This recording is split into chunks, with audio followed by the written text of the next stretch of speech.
खुदावंद यीशु मसीह का फजल आप में से हर एक पर हो। और इससे पहले कि हम आगे बढ़े, मैं तमाम तर मसीहों को खुदावंद यीशु मसीह के मुर्दों में से जी उठने की ईद क़यामतुल मसीह की मुबारकबाद पेश करता हूँ। आज एक बड़े वाक़ये पर आप और मैं गौर करने वाले हैं। मुक़द्दस कलाम ये कहते हैं कि खुदावंद यीशु मसीह जब पैदा हुए, उनका पैदा होना ही हमें बताता है कि कैसे वो सबसे मुनफरिद हैं। आज लोग अपने अपने मज़हब में, अपने अपने मज़ाहिब में रहकर ये सोचते हैं कि जिसकी वो पैरवी करते हैं वो आला और मोतबर है। लेकिन याद रहे, मसीहों के पास ये शर्फ है, मसीहों के पास ये ऑनर है कि जिसकी वो परस्तिश करते हैं वो सबसे आला मकाम रखता है। इसीलिए तो हम यीशु की पैरवी करते हैं, इसीलिए तो हम यीशु मसीह के पीछे चलते हैं कि वो अपने पैदा होने में सबसे मुनफरिद है। देखो, कंवारी हामला होगी, उसका ज़मीन पर रहना और उसका इख्तियार, ये कैसा शख्स है कि पानी और हवा भी इसका हुक्म मानते हैं। फिर उसका बेऐब जिंदगी को गुजारना और फिर उसका बनी हुई इंसान के लिए सलीब पर मरना और फिर अपने कहने के मुताबिक तीसरे दिन मुर्दों में से जी उठना एक बड़ा वाक़या है। लेकिन अगर थोड़ी देर के लिए ये सोच लिया जाए कि खुदावंद यीशु मसीह मुर्दों में से नहीं जी उठे, तो याद रहे, हमें याद आएगा वो वाक़या जब मुक़द्दस कलाम कहता है शागिर्द यीशु के साथ और वक्त है कि उन्हें छोड़कर चले गए और यीशु मसीह मसलूब किया गया। और वो तो ये सोच रहे थे कि वक्त आएगा, बादशाही कायम होगी, यीशु में रोमियों से निजात देगा। लेकिन जब ऐसा कुछ नहीं हुआ, शागिर्द अपने उस्ताद के बिछड़ जाने के सबसे गमज़दा थे, आंसू बहाते थे और फकीयों फरीसियों से डरे हुए छुप कर जो है वो बैठे हुए हैं। और कलाम कहता है इसी खौफ में जब मुब्तला थे, तो कलाम में तहरीर है कि चंद औरतें एतवार की सुबह हफ्ता के पहले दिन कब्र पर ये सोचती हुई जा रही थी। अगर आप मुक़द्दस कलाम में मरकज़ की इंजील 16वें बाब पे पढ़े तो लिखा है वो ये सोच रही थी कि हम यीशु मसीह से अपनी मोहब्बत का इजहार करेंगे। हमारा उस्ताद, हमारा खुदावंद, हमारा हाका, जिसके साथ हमने वक्त गुजारा, जिसकी पैरवी की, आज वो हमारे साथ नहीं है। उसकी लाश के ऊपर चंद खुशबूदार चीज़ें मलकर अपने दुख का और अपनी अकीदत और उस एहतराम का इजहार करने के लिए सुबह सवेरे कब्र की तरफ चंद औरतें जाती हैं, जिनमें मुक़द्दस कलाम कहता है मरियम मगदलीनी है, यीशु की माँ मरियम है, सलूमी है और चंद एक और औरतें हैं। और सुबह सवेरे जब कब्र की तरफ जा रही हैं तो लिखा है गम और परेशान के साथ चेहरे मुरझाए हुए हैं। और किसी मुर्दा के लिए जिस तरह गम किया जाता है अपने के बिछड़ने पर, जैसे हम आंसू बहाते हैं, इसी तरह के गम के साथ कांपते हुए कदमों के साथ कलाम कहता है वो कब्र की तरफ जा रही हैं। और औरतें आपस में कह रही हैं हमारे लिए कौन उस बड़े पत्थर को जो कब्र के मुंह पर लुढ़का दिया गया उसे हटाएगा। और कलाम कहता है जब ये सोचकर वो आगे बढ़ रही थी तो मुक़द्दस कलाम में मुक़द्दस यूहन्ना की इंजील उसके 20वें बाब पे तहरीर है कि जैसे ही कब्र पर पहुंची अजीब वाक़या देखा, एक ऐसा वाक़या जिसने उन औरतों को हैरान कर दिया। और वो ये था कि जिस जगह पर यीशु को दफनाया गया, रखा गया, कलाम कहता है उन्होंने जाकर देखा कि पत्थर कब्र से पहले ही लुढ़का हुआ है। हैरान है और देखा कि यीशु की लाश जहां पर से रखा गया वहां पर नहीं है। खौफ के साथ, परेशानी के साथ कलाम में लिखा है औरतें पीछे को दौड़ी। और पीछे दौड़ने का सबब यह था कि जाकर उसके शागिर्दों को, पतरस को, यूहन्ना को और दूसरे रसूलों को बताया जाए कि यीशु की लाश को कोई उसकी कब्र से लेकर चला गया। सो पहली खबर जो औरतों ने खुदावंद यीशु मसीह के ताल्लुक से ये दी वो शागिर्दों को ये थी कि उसने कहा ना खुदावंद रहे और ना उनकी लाश उनकी कब्र में मौजूद है। और कलाम में लिखा है जब शागिर्दों ने ये सुना तो 2 शागिर्दों के बारे में तहरीर है मुक़द्दस कलाम में यूहन्ना की इंजील 20वें बाब में कि वो यीशु मसीह की कब्र की तरफ दौड़े। और लिखा यूहन्ना जिससे यीशु मोहब्बत रखता वो और पतरस कब्र की तरफ दौड़े चले जा रहे और वो जाकर देखना चाहते थे ये क्या माजरा हुआ जो औरतों ने हमें बताया। यहाँ पर कलाम कहता है पतरस दौड़ रहा है क्योंकि बुजुर्ग था, यूहन्ना उससे आगे निकल गया, कब्र पर आए और कलाम कहता है फिर पतरस अंदर तक गया اور چند ایک کپڑوں کے سوا کچھ نہیں دیکھا، اور کلام کہتا ہے دکھ اور پریشانی مرجھائے ہوئے چہرے سے واپس لوٹا۔ اور کلام کہتا ہے یوحنا بھی قبر کے اندر یسوع کے پاس جہاں پر یسوع کی لاش رکھی گئی اس جگہ تک آیا، کچھ نہ پایا۔ اور جب واپس گئے تو کلام میں لکھا ہے یہ شاگرد اور نڈھال ہو گئے اور پریشان ہو گئے۔ وہ سوچ رہے تھے نہ خدا ہے نہ خداوند ہے، نہ خداوند کی لاش ہمیں میسر ہے کہ ہم کچھ عقیدت اور محبت کا اظہار کر پاتے۔ شاگرد واپس لوٹ گئے۔ کلام کہتا ہے لیکن عورتیں وہاں کھڑی آنسو بہا رہی ہیں، واپس قبر پر رو رہی ہیں۔ اور پھر مقدس کلام میں لکھا ہے ایک عجیب واقعہ پیش ہے، اور کلام میں لکھا ہے پھر ایک فرشتہ آپ ان پر ظاہر ہوا اور عورتوں سے کہا مجھے پتا ہے تم کیا کر رہی ہو۔ کلام میں لکھا کیا کر رہے، لکھا عورتیں جو جب وہاں پر یہ کلام مقدس متی کی انجیل 28ویں باب پہ پڑھے تو لکھا ہے ایک فرشتہ قبر پر باہر اس پتھر پر جو لٹکا دیا گیا تھا اس پر بیٹھا انہیں نظر آیا، اور لکھا ہے اسے دیکھ کر گو کے ڈر گئی، لیکن فرشتہ نے کہا تم نہ ڈرو، میں تمہیں ایک خوشی کی خبر دینے والا ہوں، اور خوشی کی خبر یہ ہے کہ یسوع مسیح مردوں میں سے جی اٹھا ہے۔ پریز دا لارڈ۔ آپ پر میں جس خداوند کو جس کی پرستش کرتے ہیں اس کی قبر خالی ہے، اور لکھا ہے انہیں یہ بتایا گیا، لیکن عورتیں تو یہ بیان دے چکی تھی کہ اس کی لاش کو کوئی یہاں سے اٹھا کر لے کے گیا۔ فرشتہ کا یہ کال ان کے لیے سمجھ سے بالا تر تھا، وہ نہیں سمجھ پا رہی تھی کہ یہ کیا کہا جا رہا ہے۔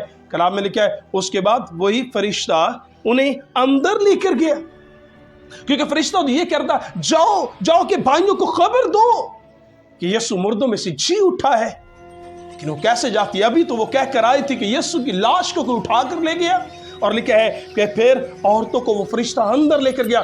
پھر دو مزید فرشتے جہاں پر یسوع مسیح کو دفنایا گیا، لاش کو رکھا گیا، کلام کہتا ہے ایک اس طرف اور ایک اس طرف، ایک سرہانے کی طرف اور ایک دوسری سمت میں بیٹھے کھڑے انہیں نظر آئے، اور ان فرشتوں نے بھی جس بات کی پہلے فرشتہ نے تصدیق کی تھی انہیں پھر سے تصدیق کی کہ یسوع مسیح مردوں میں سے جی اٹھا ہے۔ عورتوں کے لیے پہلے فرشتے کے پہلے، اس کے بعد دو مزید فرشتوں کی تصدیق بھی انہیں مطمئن نہ کر سکی۔ کلام میں لکھا ہے وہ بھی پریشان ہے، وہ جاننا چاہتی ہے استاد کہاں ہے، خداوند کہاں ہے۔ فرشتوں نے بتا دیا، کلام میں لکھا ہے جب بھی ان عورتوں کی آنکھوں سے آنسو بہ رہے وہ استاد کے لیے پریشان ہے۔ کلام میں لکھا ہے آخر کار جب فرشتوں کے کہنے سے عورتیں نہ کچھ سمجھ پائیں، لکھا ہے خداوند آپ ان پر ظاہر ہو گئے، اور لکھا ہے یسوع ان کے درمیان آیا۔ اور کلام میں پڑھ کر دیکھیں، اگر ہم مقدس یوحنا کی انجیل 20ویں باب میں لکھا ہے یسوع نے اس سے کہا اے عورت تو کیوں روتی ہے، کس کو ڈھونڈتی ہے؟ کلام میں لکھا ہے کہ مریم مگدلینی نے اسے باغبان سمجھ کر پوچھا، اس نے کہا اگر تو نے اس کی لاش کو اٹھایا ہے تو میاں ہمیں بتا دے، ہم اسے یہاں سے لے کر چلے جائیں گے۔ کلام میں لکھا ہے کہ جب وہ اس طرح بات کر رہی تھی آخر کار یسوع نے ایک خاص انداز میں کہا ہے مریم، تو لکھا ہے جب خاص انداز سے پکارا تو اسی وقت مریم پر انکشاف ہو گیا، اس نے کہا ربونی یعنی ہے استاد، اور لکھا ہے اسی وقت اسے ملنے کو اس کی طرف دوڑ پڑی۔ اور مقصد کیا تھا؟ مقصد کیا تھا؟ یسوع ہم تجھے ڈھونڈ رہے تھے، تجھے ہم بتانا چاہتے ہیں ہم پر کیا گزری ہے۔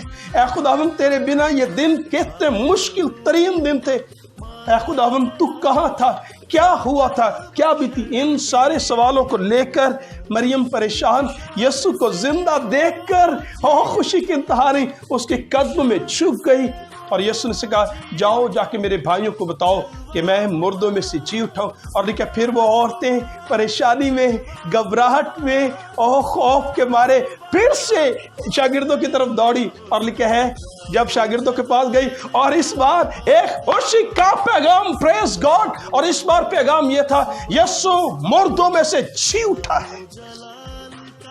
عورتیں پہلے پریشان لیکن پھر خوشی کا پیغام دیا کہ یسوع اپنے کہنے کے مطابق مردوں میں سے جی اٹھا ہے۔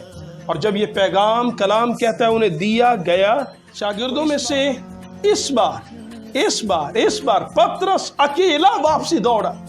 اگر آپ یہ لوکا کی 24ویں باب کو پڑھیں اور اس کی 12ویں آیت میں لکھا ہے اس پر پطرس اٹھ کر قبر کی طرف پھر دوڑا۔ ایسا لگتا ہے جیسے یسوع سے ملنے کی جلدی۔ کیا ہوا؟ लिखा है दौड़ा और वापस कब्र पर आया, और लिखा है झुक कर कब्र पर देखा, कुछ न मिला। और मैं ये यकीन रखता हूँ कि जब पतरस वापसी खाली जा रहा था, यीशु अपने रसूलों में से सबसे पहले पतरस पर यीशु जाहिर हुआ और उसे कहा कि मैं मुर्दों में से जी उठा हूँ, जाके भाइयों को मजबूत करना कि अब वक्त तुम्हारा है, तुमने इस खुशी के पैगाम को आगे लेकर जो है वो जाना है। और फिर अमावस की राह पर 2 शागिर्दों पर यीशु फिर से जाहिर हुआ। ये शागिर्द वापस कलाम कहता है यरूशलेम में आए। उन्होंने फिर कहा यीशु वाकई जी उठा है, और औरतों पर और शमौन पर और फिर हम पर जाहिर हुआ। और फिर कलाम कहता है यीशु आप उनके बीच में, लूका की इंजील 24वें बाब में दरमियान हुआ और उनसे कहा तुम्हारी सलामती हो। क्या समझ पाए? यीशु उनके साथ, उनके दरमियान आया और उनसे कहा शक न करो, देखो मैं मुर्दों में से अपने कहने के मुताबिक जी उठूं। याद रहे, जब बाइबल मुकद्दस में यीशु मसीह के जी उठने के वाक्य को पढ़ते हैं तो ये कोई हादसाती बात नहीं। बाइबल मुकद्दस में जो कुछ आपने अब तक जाना, यीशु मसीह का मुर्दों में से जी उठना, यीशु मसीह के पैदा होने से लेकर उसके मुर्दों में से जी उठने तक जितनी भी नबूवतें हैं वो सब पहले अहद अतीक में की जा चुकी हैं। आप अगर बाइबल मुकद्दस के तालिब इल्म हैं तो ज़बूर 16 में आपको याद होगा कि साफ अल्फाज में मुकद्दस कलाम में ज़बूर 16 उसकी 10वीं आयत में लिखा है कि यीशु मसीह के जी उठने के बारे में पहले से नबूवत की गई, पहले से प्रेडिक्ट किया गया। इस सबब से मेरा दिल खुश और मेरी रूह शादमान है, मेरा जिस्म भी अमन व अमान में रहेगा, क्योंकि तू ना मेरी जान को पाताल में रहने देगा, ना अपने मक़दस को सड़ने देगा। क्या आप ये खुशी का पैगाम जान रहे हैं? अहद अतीक में पहले से कहा गया। और यीशु मसीह ने भी तो अपने शागिर्दों पर यह जाहिर किया था कि इब्ने आदम गुनहगारों के हवाले करेगा और तीसरे दिन मुर्दों में से जी उठेगा। तुम इस मक़दस को ढा दो तो मैं 3 दिन के बाद फिर से इसे बना दूंगा। यीशु ने तो पहले कहा। खुशी का पैगाम यह है कि यीशु मुर्दों में से जी उठा है। आप और मैं इस खुशखबरी को, पैगाम को कैसे देखते हैं? याद है, अगर यीशु मसीह, थोड़ी देर के लिए ये सोचें कि अगर यीशु मसीह मुर्दों में से जी ना उठते तो क्या होता? क्या ये मुमकिन था कि यीशु जिंदा ना होते? आपसे सवाल, तो इसका जवाब सुन लीजिएगा प्लीज। हाँ, ये मुमकिन था कि यीशु मुर्दों में से कभी जिंदा ना होते। मैं क्या कह रहा हूं सुनिएगा प्लीज। इससे पहले कि आपके ज़हनों में और सवाल हो, मैं जल्दी से इसका जवाब देना चाहूंगा। अगर यीशु मसीह की जात में, यीशु मसीह के कौल में, उसके फेल में, उसकी सोच में कहीं गुनाह पाया जाता तो फिर यीशु मसीह मरते और मर जाते और कभी जिंदा ना होते। लेकिन कलाम कहता है यीशु मसीह का मरकर मुर्दों में से जिंदा हो जाना, ये इस बात की तस्दीक है कि यीशु की जात में कोई ऐब नहीं। वो पाक है और उसका मरना और उसका मुर्दों में से जिंदा होना इस बात की तस्दीक है कि यह कफारा हो गया, पूरी कीमत अदा कर दी गई और खुदा ने साबित किया कि यीशु की जात में ना कोई ऐब है, ना कोई था और ना ही कभी को हो सकता है, और वो बेऐब है। इसी वजह से वो मुर्दों में से जिंदा हुआ और इस बात की तस्दीक हो गई कि अब उसका जो मुर्दों में से जिंदा हुआ उसका कफारा देना खुदा बाप की निगाह में मकबूल ठहरा। तुम अपने नहीं, कीमत से खरीद लिए गए हो, बस अपने बदनों से खुदा का जलाल जाहिर करो। सारी कीमत यीशु ने अदा की। और अगर हम मुकद्दस कलाम में रोमियो का खत 4 बाब और उसकी 25वीं आयत में आपके लिए पढ़ने लगा हूं, सुनिएगा। वो हमारे गुनाहों के लिए हवाला कर दिया गया, हमारे गुनाहों के लिए, मतलब मेरे लिए, मेरे गुनाह के इव्ज हवाले किया गया, और हमको रास्त बाज ठहराने के लिए जलाया गया। हमको रास्त बाज ठहराने के लिए जलाया गया। मैं क्या कह रहा हूं समझिए। अगर यीशु मुर्दों में से ना जी उठते तो हम कभी रास्त बाज ठहराए नहीं जा सकते थे। इसका मतलब तो ये गिना जाता कि जो जान गुनाह करेगी वो मरेगी, और यीशु ने गुनाह किया और वो इस दुनिया से गए और फिर कभी वापस नहीं आए। बाप की मोहब्बत को समझिएगा, उसने कितना बड़ा रिस्क लिया ताकि लोगों को अपने पास ले आए। उसने अपने बेटे की जान को दांव पर लगाया, रिस्क लिया ताकि हमें, आपको और मुझे बचा सके। लेकिन यीशु मसीह का कब्र में से जी उठना, इस बात की तस्दीक हो गई है कि यीशु जिंदा है और उसकी खाली कब्र हमें यह खुशी का पैगाम दे रही है। और उसकी खाली कब्र चिल्ला चिल्ला कर कह रही है चंद बातें। पहली बात जो यीशु की कब्र खाली होने की सबसे हमें पता है वो ये है कि अब आप और मैं जानते हैं अगर यीशु जिंदा है तो फिर हमें पता है कि हमारे गुनाहों की कीमत अदा हो गई। इसका मतलब हम मुक्त रास्तबाज ठहराए जा सकते हैं। ये यीशु की मौत के सबसे है। दूसरी बात हमें पता है अगर यीशु जिंदा है तो फिर मुकद्दस कलाम में करंतस के खत में पौलुस रसूल 15 बाब 23-24 आते कहता है क्योंकि वो उसकी कब्र खाली है, वो जिंदा है, उसके सबसे आप और मैं भी जिंदा रहेंगे। जी हाँ, ना वो नीचे था। चर्च खुश हो जाए प्लीज, सुनने वाले जितने भी अजीज हैं खुश हो जाइए अगर आप और मैं यीशु पर ईमान लाएं। हाँ, गो के मर भी जाएं तो भी जिंदा रहेंगे।